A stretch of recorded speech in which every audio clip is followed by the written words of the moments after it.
सभी को नमस्कार। एक और वीडियो लेकर के हाजिर हूँ मैं केमिकल प्रॉपर्टीज ऑफ वाटर का, जो लास्ट वीडियो के अंदर छूटा था वहां से आगे पढ़ा रहा हूँ। 2 क्वेश्चन पक्के सही होंगे, ये मेरी गारंटी है। अगर वाटर वाले टॉपिक से अगर क्वेश्चन आता है ना, तो अपने टॉपिक से जब मैं डिटेल में जितना पढ़ा रहा हूँ ना, उससे अगर बाहर आ जाए तो फिर बताना मुझे कि सर ये क्वेश्चन बाहर से आ गए। मैं चाहता तो 15 मिनट के अंदर तुम्हें आईएएस कंप्लीट करवा करके और खत्म कर देता, बोल देता कि हो गई तुम्हारी फिजिकल केमिकल और बायोलॉजिकल प्रॉपर्टीज, चलो भाई। ऐसे भी कर सकता था मैं, पर मैं क्यों तुम्हारे को फिजिकल प्रॉपर्टीज, केमिकल प्रॉपर्टीज, अच्छा एक एक सेकंड भी वेस्ट नहीं हो रहा है इन वीडियोस के अंदर। वो चीज और देखो आप, हर एक सेकंड में आपको नई जानकारी, नई डिटेल मिल रही है। और बहुत ही डिटेल में मैंने एक एक प्रैक्टिकल को भी समझाया है तुम्हें, क्योंकि अच्छा जो जेई के बच्चे हैं उनके लिए क्वेश्चंस भी किस तरह के आते हैं उनकी भी मैंने बात करी थी। जेएसओ का तो सारा कंटेंट है ही है, तो ये चीज जो है वो हर कोई नहीं समझा रहा है, इसीलिए हमारे से जुड़ना आपके लिए सार्थक रहेगा। अभी जो हमारी टेस्ट सीरीज चल रही है वो भी बहुत ही शानदार जा रही है। 5th टेस्ट जो है वो कल हमारा है, उसके अंदर हम लोग पूरा EIA का एग्जाम लेंगे। AIE का आधा टॉपिक आज लेंगे हम लोग, उसके बाद कल उसका नेक्स्ट डे मतलब 25th को हम लोग EIA का आधा टॉपिक लेंगे। उसके अलावा जो EIE से पहले के जितने टॉपिक है वो भी इनके अंदर कवर होंगे। तो इस तरह से हमारा टेस्ट चल रहा है। टेस्ट सीरीज की सारी डिटेल्स वगैरह की वीडियोस भी मैंने पहले बना रखे हैं, तो उसकी ज्यादा बात करने का कोई सेंस नहीं है। 1 तारीख से वापस से टेस्ट सीरीज शुरू होगी। उसके अंदर जो कई बच्चे जो रिक्वेस्ट कर रहे हैं हिंदी वाले, वो भी उनकी भी इच्छा पूरी करूंगा मैं। उनको भी हिंदी के अंदर भी टेस्ट हम लोग अवेलेबल कराएंगे। तो ये हमारा पूरा टेस्ट का सिनेरियो रहेगा। उसके अलावा जो 899 रुपए के अंदर जिन्होंने कंटेंट लिया है उनको भी अब पूरा पूरा कंटेंट मिलना शुरू हो गया है। पूरे पूरे कंटेंट के अंदर आप लोग को डिफरेंस मालूम पड़ जाएगा। जब आप कंटेंट पढ़ेंगे तो आपको पता पड़ जाएगा कि कोई मार्केट के अंदर कोई जो दूसरे नोट्स है और हमारे नोट्स में कितना फर्क है। उसका आपको डिफरेंस साफ साफ साफ साफ दिखेगा कि भाई किस तरह से हम लोग जो डिफरेंस है वो क्रिएट कर रहे हैं। दूसरी बात, टेस्ट सीरीज के अलावा आप लोग देखो, अब सैचुरेशन फेज में पहुंचने लगे होंगे, क्योंकि अभी तक का जो टॉपिक है वो काफी लेंदी टॉपिक है। तो उसके बाद में जब आप लोग इस वाटर वाले टॉपिक के ऊपर आओगे तो उस समय तक आपके दिमाग का सैचुरेशन लेवल जो है वो हिट होगा, क्योंकि आपके अंदर जो स्टोर करने की कैपेसिटी वो इतनी नहीं है। जबकि यहाँ पर पूरा का पूरा जो याद करने का है वो ऐसा है जैसे सोशल साइंस पढ़ रहे हो, मैंने पहले भी बोला था। तो आप लोगों को उस चीज को अवॉइड करना है, थोड़ा रिफ्रेश हो जाओ। वापस से अभी डांडिया वगैरह खत्म हो गए हो तो आप लोग पढ़ने में ध्यान दो। ये वैकेंसी आपकी चूकनी नहीं चाहिए। जो आपकी पोस्ट है वो बहुत ज्यादा पोस्ट है, ऐसा नहीं है आपको सिलेक्शन के लिए एक ही पोस्ट चाहिए। उसके लिए आपको जी जान से मेहनत करनी है। मैं, आप यकीन मानो, मैं खुद भी 2-2 3-3 बजे तक तुम्हारे वीडियोस वगैरह बना करके, तुम्हारे टेस्ट सीरीज बना करके, तुम्हारे हर एक चीज के लिए मैं खुद जगता हूँ। वो इसलिए जगता हूँ ताकि मैं तुम लोगों में से सिलेक्शन ले सकूँ, है ना। और अगर तुम लोग अगर लूज पड़ोगे तो फिर वो चीज नहीं बैठ पाएगी। तो अपने आप को मोटिवेट रखो और लगातार पढ़ाई करते रहो। तो चालू करते हैं ये वाला वीडियो, देखें।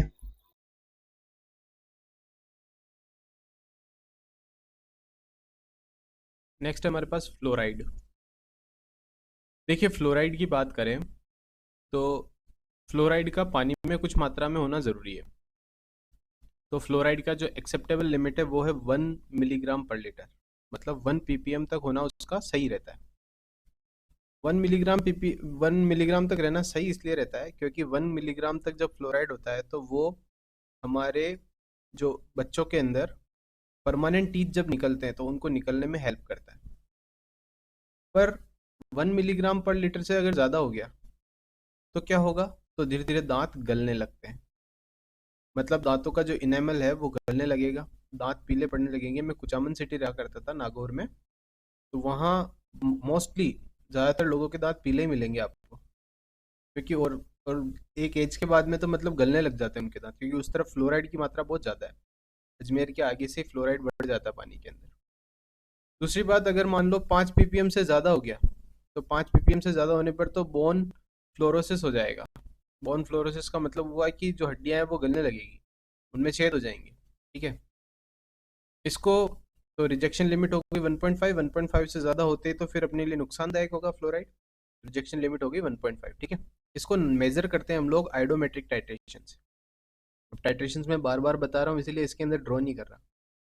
आयोडोमेट्रिक टाइट्रेशन में क्या करना है, जो आपका सैंपल है उसके अंदर आपको पोटेशियम आयोडाइड और एसिटिक एसिड मिलाना है। पोटेशियम आयोडाइड एसिटिक एसिड आपस में रिएक्ट करेंगे और आयोडाइड आयन का फॉर्मेशन करेंगे। ये आयोडाइड आयन को जब तुम टाइट्रेट करोगे सोडियम थायोसल्फेट से, तो सोडियम थायोसल्फेट के साथ में, अच्छा इस सॉल्यूशन के अंदर अपने को इंडिकेटर क्या याद रखना है, स्टार्च याद रखना है। ठीक है, मोस्ट इंपॉर्टेंट है भाई ये स्टार्च, है ना। आयोडोमेट्रिक टाइट्रेशन में इंडिकेटर क्या ले रहे हैं, स्टार्च। मोस्टली आज देखा है तुमने तीन चार कुछ ऐसे एस्पेक्ट्स थे जिसके अंदर हम लोगों ने स्टार्च यूज किया है, तीन चार पैरामीटर्स में स्टार्च यूज किया टेस्टिंग के अंदर, तो स्टार्च इंडिकेटर हम लोग यूज करेंगे। आयोडोमेट्रिक टाइट्रेशन से हम लोग मिनिमम 0.04 मिलीग्राम पर लीटर तक का फ्लोराइड कंटेंट मेजर कर सकते हैं। इसकी पीएच रेंज क्या होती है, तो पीएच रेंज होती है 3 से लेकर के 4 तक। मतलब ये एब्सेंस ऑफ लाइट के अंदर प्रैक्टिकल होता है, मतलब लाइट बंद करके आपको ये, मतलब अंधेरे रूम में इस प्रैक्टिकल को दोहराना चाहिए, क्योंकि जो आयोडीन आयन है वो लाइट की प्रेजेंस में, है ना, कुछ और उत्पाद बना सकते हैं। ये बात आपको याद होनी चाहिए, लाइट की प्रेजेंस में आयोडीन जो होता है वो आपस में जुड़ करके I2 का फॉर्मेशन कर लेता है, इसलिए हमको इसको अंधेरे में परफॉर्म करना चाहिए। ठीक है, देखो नेक्स्ट है टोटल रेसिडुअल क्लोरीन। तो दो तरह की क्लोरीन होती है, एक तो फ्री क्लोरीन और एक रेसिडुअल क्लोरीन। रेसिडुअल क्लोरीन और फ्री क्लोरीन में क्या डिफरेंस होता है? फ्री क्लोरीन क्या है, ये जो क्लोरीन है ना, जो हम लोग इंसर्ट करते हैं पानी के अंदर डिसइंफेक्टेंट की फॉर्म में, वो पानी के साथ में रिएक्शन करके और इस तरह से हाइपोक्लोरस एसिड बनाएगा, Cl2+H2O gives hypochlorous acid and hydrogen, इस तरह से बनाता है। इस तरह से ये HOCl ही वापस टूट करके OCl- बनता है। तो ये तीनों का जो कॉम्बिनेशन है Cl2 HOCl और OCl-, ये तो होगी फ्री क्लोरीन। बाकी जो क्लोरीन अमोनिया के साथ में, अमोनियम आयंस के साथ में रिएक्शन करके क्लोरोमाइन वगैरह बनाता है, वो होती है residual chlorine. Actually residual chlorine क्या है, जो कि मतलब क्लोरीनेशन के 60 मिनट बाद तक जो क्लोरीन बची रहती है ना, वो रेसिडुअल क्लोरीन होती है। मेनली जो काम करती है रेसिडुअल क्लोरीन ही करती है। रेसिडुअल क्लोरीन क्या काम करती है, बैक्टीरिया को मारना, है ना, और अंदर जो भी ऑक्सीडेशन प्रोवाइड करना, डिसइंफेक्टेंट बनना, वो सारे काम जो है वो रेसिडुअल क्लोरीन करती है। इसको कैसे मेजर करते हैं वो देखते हैं। तो इसको टेस्ट करने के लिए आपको क्या करना है, कुछ नहीं, 10 ml सैंपल लो, उसके अंदर आपको 0.5 ml तक ऑर्थोटोलुइडिन का सोल्यूशन, ये चीज़ बिल्कुल आपको याद रखनी है, ऑर्थोटोलुइडिन का सोल्यूशन नाम याद रखना है। ऑर्थोटोलुइडिन का सोल्यूशन डालना है दोनों में, अगर आपको टोटल रेसिडुअल क्लोरीन निकालनी है तो भी, और फ्री क्लोरीन निकालनी है तो भी। उसके बाद में इसको क्या करना है, अगर आपको फ्री क्लोरीन निकालनी है तो आपको 10 सेकंड रुक करके उसमें आर्सेनाइट रिएजेंट डालना है, आर्सेनाइट रिएजेंट डालना है, आर्सेनाइट रिएजेंट डालना इंपॉर्टेंट है, याद रखना, ठीक है। आर्सेनाइट रिएजेंट डालने के बाद में जो कलर आएगा, उसको आपको रूम टेम्परेचर से कम टेम्परेचर के ऊपर, उस कलर को आपको क्या करना है, आपके पास में एक कलर बैंड दिया हुआ होता है उस कंटेनर के ऊपर, उससे आपको इसे मैच करना है। जब आप मैच करोगे तो मैच करने पर आप पता लगा सकते हो कि उसके अंदर क्लोरीन अमाउंट कितना है। फिर देखिए आप लोग टोटल रेजिडुअल क्लोरीन, इसमें मैंने बता ही दिया आपको कि भाई रूम टेम्परेचर से कम टेम्परेचर होना चाहिए और आपको अंधेरा कर करके कलर मैच करना चाहिए, ठीक है, क्योंकि उजाले में जो है वो येलो कलर आता है, इसलिए अगर लाइट येलो बहुत ज़्यादा होगा तो फिर वो उजाले में आपको क्लेरिफाइड नहीं हो पाएगा कि एक्चुअली उसमें क्लोरीन प्रेजेंट है या नहीं। टोटल रेजिडुअल क्लोरीन के अंदर जैसे आप ऑर्थोटोलुइडिन का सॉल्यूशन डालोगे तो हाथी हाथी जो कलर आएगा उसी को आपको मेजर करना है, ठीक है। सेम उसी तरीके से मैंने आपको बताया। अच्छा, वो जो बैंड होता है मैंने आपको बताया किस तरह का होता है, तो उस बैंड में क्या होता है, इस तरह से आपको पट्टियाँ देखने को मिलती है, इस तरह से, ऐसे उसके ऊपर ही रहता है, जो ऑर्थोटोलुइडिन की डिब्बी होती है ना, उसके साथ में आपको दिया जाता है एक स्टैंडर्ड का, इसके अंदर इस तरह से येलो, लाइट येलो, फिर मोर येलो, फिर और ज़्यादा फिर डार्कर डार्कर डार्कर और डार्कर येलो कलर आ जाता है उसके अंदर। तो इस तरह से आपको उसके ऊपर बैंड दिया होता है जिससे आप क्लोरीन को मेजर कर सकते हैं, ठीक है।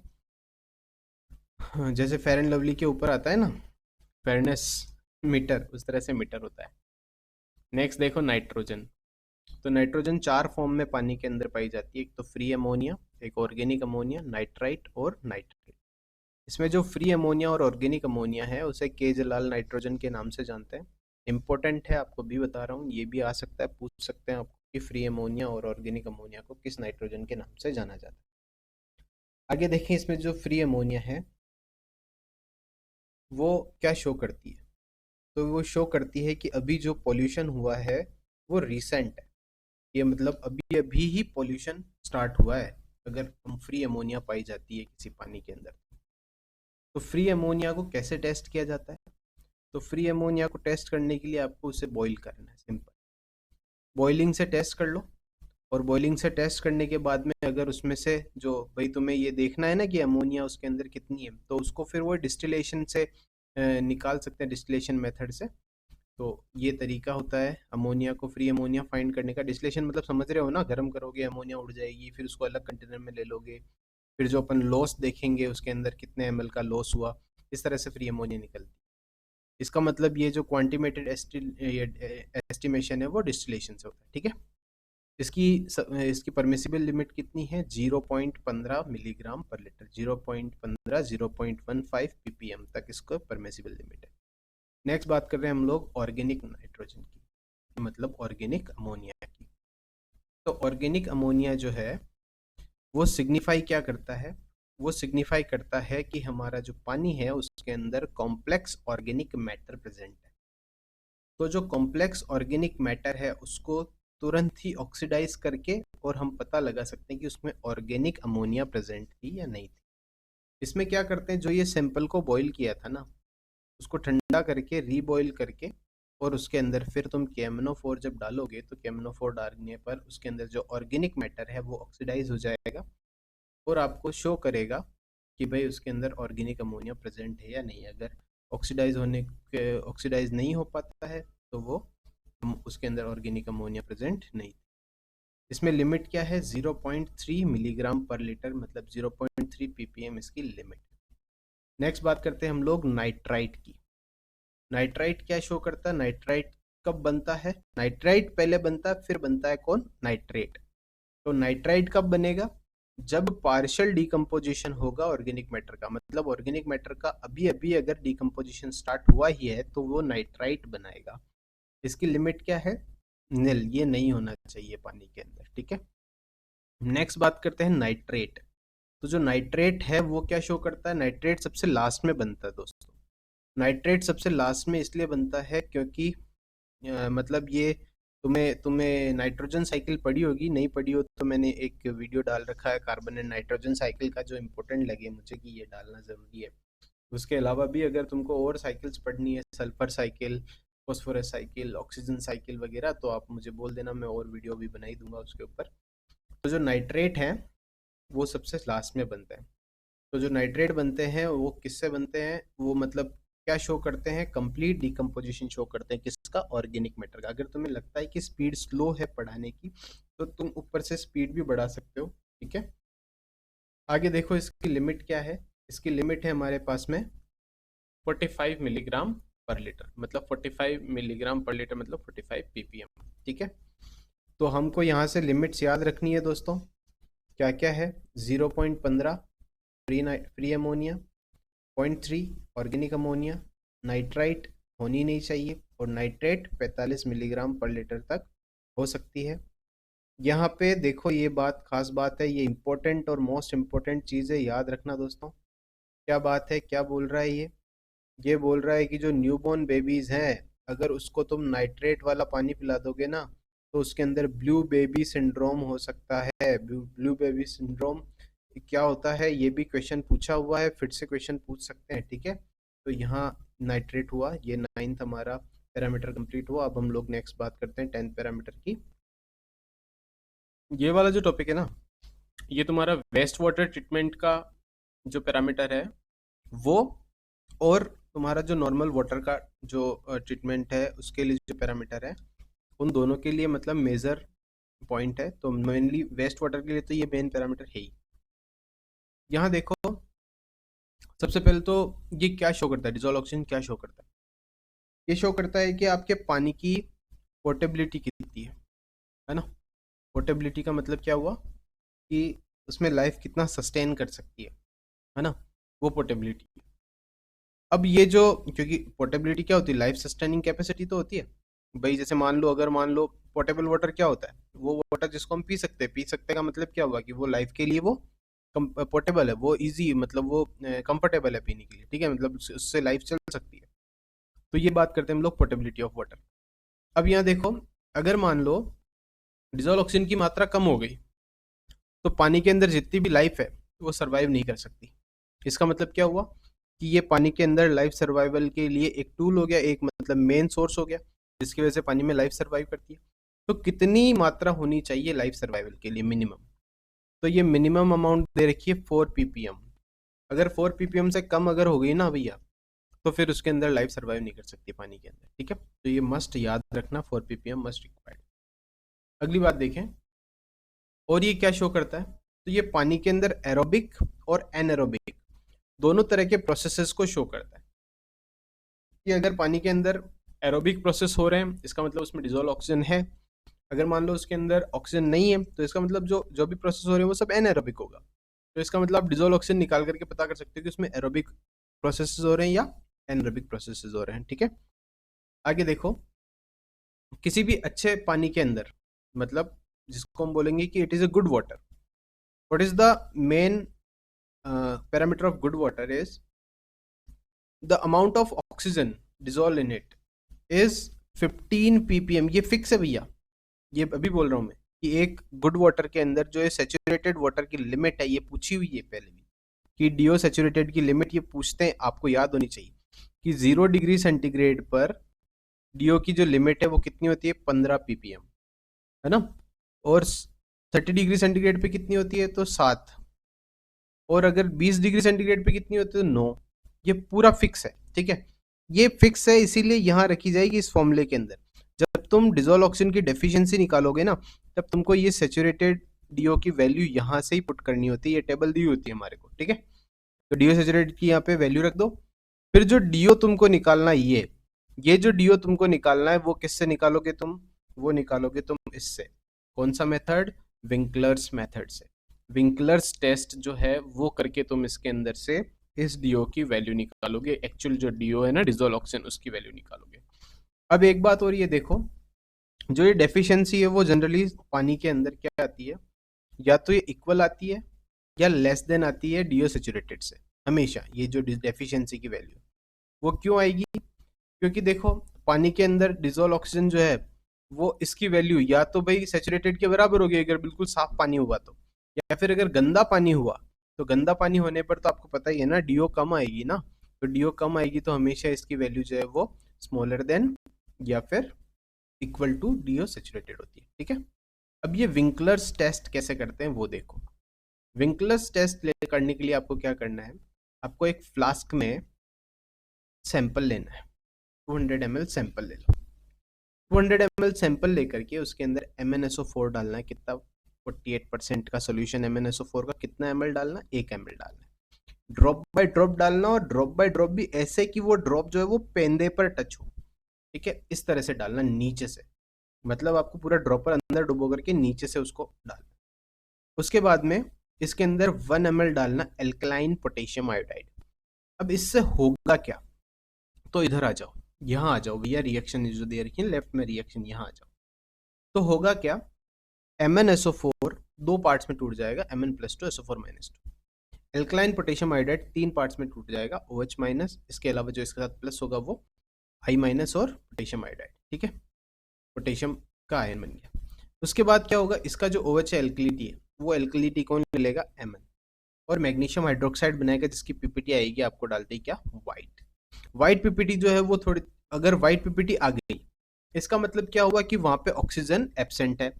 जब ऑक्सीजन एब्सेंट हो गई तो राहुल गांधी की तरह बोलो, खत्म, कुछ करना ही नहीं है, डीओ निकालनी नहीं, बात ही खत्म। पर नहीं, अगर मान लो इसके अंदर ऑक्सीजन प्रेजेंट है तो क्या होगा? तो ब्राउन पीपीटी आएगी भैया, MnO2 बनेगा। अगर ब्राउन पीपीटी आ गई तो हमारा टेंशन है, काम करना पड़ेगा। काम करना जो टेंशन समझते हैं उनके लिए आगे देखो काम क्या है। काम ये है, आपको क्या करना है? जो भी आपका सैंपल था उसको उसको ऊपर स्टॉपर लगा करके और उसको बिल्कुल बंद करके रख दो। उससे क्या होगा? उससे जो उसकी ब्राउन पीपीटी आई ना वो नीचे सेटल डाउन हो जाएगी। अब उसके अंदर 15 मिनट बाद में वापस निकालो, उसको खोलो और उसके अंदर तुम 2 ml कंसनट्रेटेड H2SO4 डाल दो। 2 ml कंसनट्रेटेड H2SO4 जब डालोगे तो वो जो पीपीटी है वो क्या हो जाएगी? डिसअपियर हो जाएगी। मतलब क्या हुआ कि घुल जाएगी उसके अंदर, ठीक है। उसमें डाल दो तुम क्या, स्टार्च इंडिकेटर। स्टार्च इंडिकेटर डालो, फिर से देखो स्टार्च इंडिकेटर आ गया भैया। अभी पहले भी आया था स्टार्च इंडिकेटर, तो जहां जहां भी आ रहा है वो याद रखना है स्टार्च इंडिकेटर कहाँ कहाँ आ रहा है। स्टार्च इंडिकेटर डाल, स्टार्च इंडिकेटर डाल करके और फिर बाद में तुमको क्या करना है, इसका टाइट्रेशन करना है इस सॉल्यूशन का। किससे? सोडियम थायोसल्फेट से, Na2S2O3 से। कितने नाइट एन का है? 0.0125 एन का है। ठीक है, तो ये तुमको करना है टाइट्रेशन। टाइट्रेशन के बाद में कैलकुलेशन पार्ट आ जाता है। तो कैलकुलेशन हमें ज़रूरत नहीं है कैलकुलेशन, क्योंकि हमारे को, हम कोई गेट वगैरह का एग्जाम तो दे नहीं रहे, हम तो सिंपल दे रहे हैं भैया, है ना। राजस्थान में कैसे क्वेश्चंस आते हैं आपको पता ही है, 2 मिनट में सॉल्व करो जैसे। अब देखो नेक्स्ट, ये 2 पॉइंट अपने को इम्पोर्टेंट है, ये याद रखो। क्या है ये? यहाँ पे ये बोल रहा है कि डीओ जो है वो क्या बताता है कि पानी के अंदर जो पोल्यूशन है वो किसकी वजह से? ऑर्गेनिक मैटर की। तो ऑर्गेनिक मैटर का जो पोल्यूशन है उसको इंडिकेट करता है कौन? Dissolve oxygen. मोस्ट इंपॉर्टेंट चीज याद रखें, it is the measure of the strength of sewage and the polluted water. कि जितना ज्यादा पोल्यूशन होगा उतना ही उसमें कम डिजोल्व ऑक्सीजन होगी। ठीक है, तो उसको मेजर करता है कौन? डीओ। तो डीओ क्या मेजर करता है ये भी आपको पता होना चाहिए। अगली बात ये कि जो डीओ सेचुरेटेड जो हमने बात करी थी ना अभी ऊपर, कि डीओ सेचुरेटेड फिक्स होती है, ये फिक्स होती है डीओ सेचुरेटेड, है ना। ये 15, ये 7, ये 9, ये फिक्स है। तो ये जो भी वैल्यू है वो सीवेज के लिए 95% हो जाएगी भैया। सीवेज के लिए क्या हो जाएगी? 95%, है ना। मतलब जो डिस्टिल्ड वाटर है उसका 95% किसके लिए आप काम में लेते हो? सीवेज के लिए काम में लेते हो। ये समझ में आ गया होगा। ये है हमारा डिजोल्व ऑक्सीजन। ठीक है, नेक्स्ट देखो, नेक्स्ट पढ़ रहे हैं हम लोग सीओडी, केमिकल ऑक्सीजन डिमांड, है ना। देखो सीओडी क्या चीज़ है? तो जो भी पानी के अंदर ऑर्गेनिक मैटर प्रेजेंट होता है ना, वो अभी अपने ने डिजोल्व ऑक्सीजन पढ़ी थी ना। डिजोल्व ऑक्सीजन का मतलब क्या होता है? डिजोल्व ऑक्सीजन जो बताता है वो ये बताता है कि उस पानी के अंदर पॉल्यूशन क्या है। ठीक है, जबकि सीओडी क्या बताती है? सीओडी बताता है कि इसके अंदर ऑर्गेनिक मैटर प्रेजेंट है या नहीं है। ऑर्गेनिक मैटर अगर प्रेजेंट होगा तो उसे डिकम्पोजिशन के लिए किसकी जरूरत पड़ेगी? ऑक्सीजन की जरूरत पड़ेगी। अगर ऑक्सीजन की जरूरत पड़ेगी तो ये देखो दो तरह के होते हैं ऑर्गेनिक मैटर, एक तो होते हैं बायोडिग्रेडेबल, एक होते हैं नॉन बायोडिग्रेडेबल। दोनों को ही जो टूटने के लिए किसकी जरूरत पड़ेगी? ऑक्सीजन की जरूरत पड़ेगी। अच्छा, डिजोल्व ऑक्सीजन के अंदर हम लोगों ने बात करी थी कि वो एरोबिक भी और नॉन एरोबिक दोनों को बताता है, जबकि यहाँ ऑक्सीजन की जरूरत पड़ रही है। इसका मतलब यहाँ केवल और केवल किसकी बात की जा रही है? केवल और केवल इसके अंदर बात करी जा रही है एरोबिक की। समझ में आ गया? ठीक है, यहाँ हम लोग बात करें एरोबिक ओनली। ओके, अब देखो इसके अंदर क्या बता रहा है। फर्स्ट पॉइंट पढ़ो, सॉल्यूशन स्ट्रेंथ, पॉल्यूशन स्ट्रेंथ। ठीक है, तो पॉल्यूशन स्ट्रेंथ किसकी? वेस्ट वाटर की, है ना। फ्रेश वाटर के अंदर इसको मेजर करने की जरूरत नहीं, क्योंकि फ्रेश वाटर के अंदर तो ऑर्गेनिक मैटर प्रेजेंट होगा ही नहीं। इसीलिए हम लोग केवल बात करेंगे हम लोग इसके अंदर वेस्ट वाटर की। इसका मतलब वेस्ट वाटर के अंदर पॉल्यूशन का पैरामीटर हो गया ये। ठीक है, अगली बात देखो, अगली बात ये है कि जो भी ऑर्गेनिक मैटर है वो नॉर्मली ऑक्सीडाइज होने में बहुत बहुत समय लगाता है। तो बहुत बहुत समय लगाएगा, तो अगर हमको ये सीओडी निकालनी है तो हम कैसे निकालेंगे? तो हम क्या करेंगे, उसके अंदर खुद कुछ ऐसे ऑक्सीडाइजिंग एजेंट डालेंगे जो काफ़ी स्ट्रॉन्ग हो। और काफ़ी स्ट्रॉन्ग ऑक्सीडाइजिंग एजेंट के जो नॉर्मली हम लोगों ने केमिस्ट्री में पढ़ते हैं, जो स्ट्रॉन्ग ऑक्सीडाइजिंग एजेंट का नाम आते ही मेरी आंखें बंद करती है तो दो स्पेलिंग आती है, एक तो पोटेशियम डाइक्रोमेट की और एक है पोटेशियम परमैंगनेट की, KMnO4 और K2CR2O7। यही मैं तो जन्म जन्मांतरों से यही पढ़ता आ रहा हूँ। ठीक है, तो यहाँ पे हम लोग इसके अंदर जो मेथड यूज करेंगे वो मेथड इसको निकालने का यूज करेंगे, potassium dichromate reflux method. COD निकालने का मेन मेथड है ये। ठीक है, किसके अंदर की सीओडी? वेस्ट वाटर की सीओडी। ठीक है, वेस्ट वाटर में जो सीओडी निकालें, इसका क्या प्रोसीजर है? इसका प्रोसीजर है ये, सबसे पहले क्या करो, एक ऐसे राउंड बॉटम फ्लास्क के अंदर या फिर किसी भी तरह के फ्लास्क में, जनरली राउंड बॉटम इसलिए हम लोग ले रहे हैं, या फ्लैट बॉटम भी ले सकते हो, किसी भी तरह के फ्लास्क के अंदर आप क्या करो, 50 ml सैंपल ले लो वेस्ट वाटर का। वेस्ट वाटर के सैंपल के अंदर आप क्या करो, 100 ml डाल दो डीएम वाटर। ठीक है, 100 ml डीएम वाटर डालने के बाद में आपको क्या करना है, मतलब ये इसका डाइल्यूशन कर दिया हमने। ठीक है, वेस्ट वाटर जो होता है उसका डाइल्यूशन कर दिया। डाइल्यूशन करने के बाद में हम लोग क्या कर रहे हैं, 15 ml क्या डाल रहे हैं, N/4 का K2CR2O7 जो इसका ऑक्सीडेशन करेगा। ओके, अब K2CR2O7 जो ऑक्सीडेशन करता है ना, वो दोस्तों एक तो न्यूट्रल मीडियम में और एक करता है एसिडिक मीडियम के अंदर, है ना। तो न्यूट्रल मीडियम तो हम लोगों ने दे दिया, पर अगर हम एसिडिक मीडियम दे दें तो ये फटाफट से ऑक्सीडेशन करेगा। तो ऑक्सीडेशन की रेट बढ़ाने के लिए हम लोग इसके अंदर क्या डाल रहे हैं, H2SO4, ठीक है। H2SO4 डाल दिया हम लोगों ने। H2SO4 डालने के बाद में 75 ml H2SO4 डालने के बाद हम लोग इसको क्या करने जा रहे हैं, नेक्स्ट हम लोग इसको करने जा रहे हैं, इसको थोड़ी देर के लिए रखेंगे। थोड़ी देर रखने के बाद में हम लोग इसको क्या करेंगे, रिफ्लक्स करेंगे। थोड़ी देर इसलिए रख रहे हैं ताकि K2Cr2O7 जो है अपना काम कर ले, अच्छे से ऑक्सीडेशन कर दे। अब दोस्तों क्या होता है कि K2Cr2O7 जो है वो पूरी तरह से ऑक्सीडेशन में यूज नहीं होता, कुछ ना कुछ K2Cr2O7 बचता ही बचता है। तो इसका मतलब ये हुआ कि जो हमने पहले K2Cr2O7 डाला था उसकी अमाउंट तो हमें पता है। अगर हम लोग उसको कितना यूज हो चुका है और बचा कितना है, उसकी अमाउंट जो यूज हो चुका है और बचा कितना है, बचे हुए की अगर अमाउंट निकाले तो जो पहले से हमने डाला था उसके अमाउंट को इसमें से माइनस करके हमको पता पड़ जाएगा ना कि कितना ऑक्सीडेशन हुआ, क्योंकि जितना ऑर्गेनिक मैटर होगा उतना ही ज्यादा ऑक्सीडेशन के अंदर K2Cr2O7 की रिक्वायरमेंट होगी, ठीक है। तो इसका मतलब ये हुआ कि यहाँ पे K2Cr2O7 है जो है वो मेन रोल निभा रहा है इसके अंदर पता करने का कि भाई इसमें किस तरह से ऑक्सीडेशन हुआ है, कितना ऑक्सीडेशन ऑर्गेनिक मैटर कितना प्रेजेंट। तो इसके लिए क्या करेंगे, इसका रिफ्लेक्स करेंगे। कितने घंटे के लिए, 2 घंटे के लिए।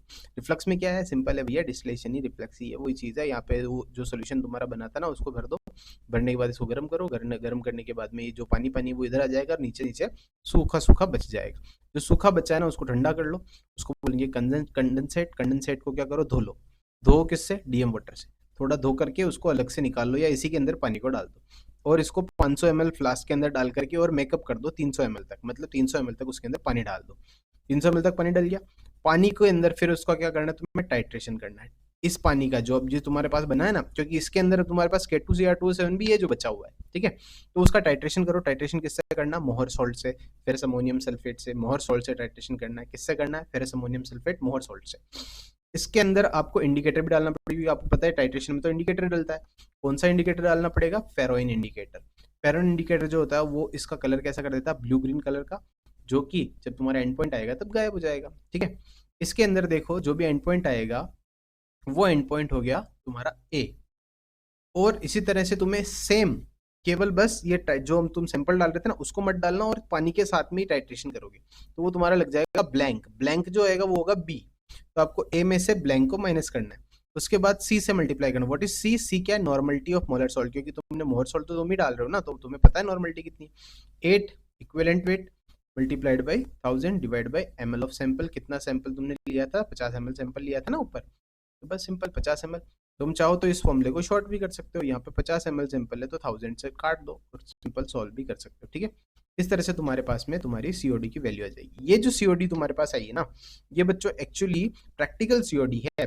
इस प्रैक्टिकल सीओडी के अंदर क्या हो रहा है, जो K2Cr2O7 है वो इनऑर्गेनिक मैटर का भी ऑक्सीडेशन कर देता है और ऑर्गेनिक मैटर का भी ऑक्सीडेशन कर देता है। जब ऑर्गेनिक और इनऑर्गेनिक दोनों का ऑक्सीडेशन कर देगा, इसका मतलब तुम्हारे पास सीओडी जो आएगी ना वो ज्यादा आएगी। ज्यादा आएगी तो कोई दिक्कत नहीं है, ज्यादा आएगी तो अच्छा है ना, हम लोग ज्यादा ट्रीटमेंट करेंगे, ज्यादा पैरामीटर को मेंटेन करने की सोचेंगे। पर एक्चुअली जो थियोरेटिकल आती है ना, जो हमारे पास केवल ऑर्गेनिक मैटर की आनी चाहिए ना, अब मेन बात ये है कि जो K2Cr2O7 है जो पूरी तरह से भी ऑर्गेनिक मैटर का नहीं करता है डिकम्पोजिशन। इसका मतलब जो तुम्हारे पास में थियोरेटिकल वैल्यू आएगी, जो थियोरेटिकल तुम्हारे पास में वैल्यू आएगी ना ऑक्सीजन, डिजोल्व ऑक्सीजन की, वो हमेशा ग्रेटर देन इक्वल्स टू आएगी किसके, सीओडी के, ठीक है।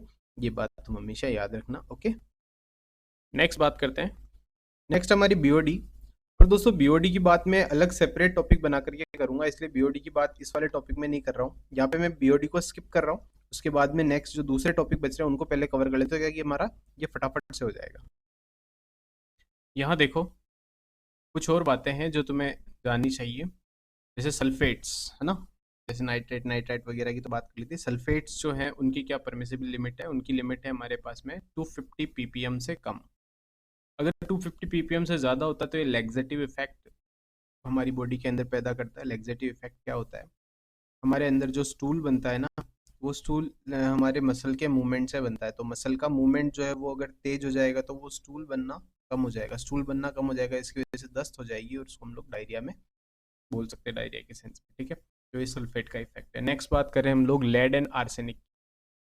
लेड जो है और आर्सेनिक जो है आपको पता ही है, आप लोग ये पेट्रोल पंप पे जाते हैं तो पेट्रोल पंप पे आप लोगों ने पढ़ा होगा शीशा रहित पेट्रोल। शीशा रहित पेट्रोल इसलिए बोलते हैं क्योंकि जो शीशा होता है, मतलब जो लेड होता है, वो हमारी बॉडी के लिए बहुत ज़्यादा टॉक्सिक होता है। इन टॉक्सिन्स की वजह से कैंसर तक हो सकता है। तो इसका मतलब ये हमारी बॉडी के लिए सही नहीं है, है ना। तो इसलिए इसकी लिमिट क्या होती है, निल। ये नहीं होने चाहिए पानी के अंदर लेड और आर्सेनिक, ठीक है। लेड और आर्सेनिक नहीं होने चाहिए, अगर ये होंगे तो फिर हमारी बॉडी के अंदर काफ़ी ज़्यादा हार्मफुल इफेक्ट देखने को मिलते हैं। नेक्स्ट बात करते हैं आयरन और मैग्नीज। आयरन और मैग्नीज अगर पानी के अंदर होता है तो हमारे पानी का कलर उड़ जाता है, हमारे कपड़ों का कलर उड़ जाता है, कपड़ों का कलर भी उड़ जाएगा और कई जगह कपड़ों के ऊपर धब्बे देखने को मिलते हैं, ठीक है। इसकी क्या लिमिट होती है, तो आयरन की लिमिट होती है 0.3 ppm, जबकि मैग्नीज की क्या होती है 0.05 ppm, ठीक है। अब हम लोग स्टार्टिंग से देखते हैं जो हम लोगों ने पढ़ा था। तो सबसे पहले देखो पीएच रेंज क्या है पानी की, जो पानी साफ होता है उसकी पीएच रेंज जो हमारे पीने लायक होता है उसकी क्या पीएच रेंज होती है, तो 6.6 से 8.5 पोटेंशियोमीटर से हम लोग इसको मेज़र करते हैं। फिर टोटल सॉलिड्स क्या होते हैं, तो टोटल सॉलिड्स की बात करेंगे 500 से लेकर के 1000 ppm। अगर आपका प्रदूषित पानी बहुत ज़्यादा प्रदूषित है तो ये बढ़ भी सकती है टोटल सॉलिड कंटेंट, जो सीवेज वगैरह उसका ज़्यादा होता है और 5000 से भी ज़्यादा होता है ना। फिर उसके बाद में हार्डनेस की बात करेंगे तो जो सॉफ्ट वाटर होता है उसकी 75 ppm से कम, मॉडरेट की 75 से लेकर के 200 ppm तक, और हार्ड वाटर की होती है 200 ppm से भी ज़्यादा। अब बात करते हैं क्लोराइड की। जो क्लोराइड है वो कितना होगा, तो आपका 250 ppm से कम होना चाहिए क्लोराइड। सल्फेट भी 250 ppm से कम होना चाहिए, साथ साथ ही लिखा है ताकि आपको याद रहे। उसके बाद में लेड आर्सेनिक अभी देखा था, नील होनी चाहिए। आयरन की कितनी होनी चाहिए, 0.3 ppm से कम। मैग्नीज की 0.05 ppm से कम होनी चाहिए। फिर दो चीज़ें और है, एक तो है कॉपर और एक है फ्लोराइड। तो जो फ्लोराइड है वो मैंने आपको बताया 1 मिलीग्राम, वही मैंने बताया बच्चों के अंदर परमानेंट टीथ पैदा करने के लिए फ्लोराइड की जरूरत होती है, तो 1 ppm से कम। उसके बाद कॉपर की बात करें तो कॉपर अगर पानी के अंदर होता है तो हमारे लंग्स को और रेस्पिरेटरी सिस्टम को काफ़ी ज़्यादा इफेक्ट करता है। तो इसकी जो लिमिट है 0.5 से लेकर के 1.5 मिलीग्राम पर लीटर तक का पानी पीना चाहिए। तो जो रात को जो कॉपर के अंदर पानी भर करके पीते हैं ना, वो इसीलिए पीते हैं क्योंकि उसकी जो लिमिट है वो 0.05 से कम रहती है, उस तक रहती है, इसीलिए उसको वो यूज़फुल होता है, बाकी वो यूज़फुल नहीं होता, ठीक है। तो ये हमारे पास में कंप्लीट हुआ है क्या, ये कंप्लीट हुआ हमारे पास में केमिकल कैरेक्टर्स। इसमें दो से तीन चीज़ें में भी, एक तो है बीओडी, एक है टीओसी, है ना। तो टोटल ऑर्गेनिक कंटेंट और एक है बीओडी, ये दो चीज़ों का मैं अलग से बनाने की सोच रहा हूँ क्योंकि इसमें से इंपॉर्टेंट है। इसमें से पिछली बार भी 2016 के पेपर में भी खूब क्वेश्चन आए थे। इसके अलावा एक और जो अब हमारे पास में नेक्स्ट, जो अभी इसी वीडियो के साथ में मैं पोस्ट करूंगा, वो है हमारे पास में biological chemical demand, biological characteristics. तो बायोलॉजिकल कैरेक्टरिस्टिक्स की बात करेंगे, तो ये वाला होप आपको अच्छा लगा होगा। और शेयर करो यार, सब्सक्राइबर्स बढ़ाओ, तभी मज़ा आएगा पढ़ाने में, ठीक है। काफ़ी कम सब्सक्राइबर्स नज़र आ रहे हैं, काफ़ी कम लाइक्स होते हैं। लाइक भी कर दिया करो, कमेंट भी कर लिया करो, कोई क्वेश्चन हो तो इसके बारे में, ठीक है। और जल्दी जल्दी से मैं और वीडियोस बना देता हूँ, ठीक है। तो चलो काम पे लगते हैं।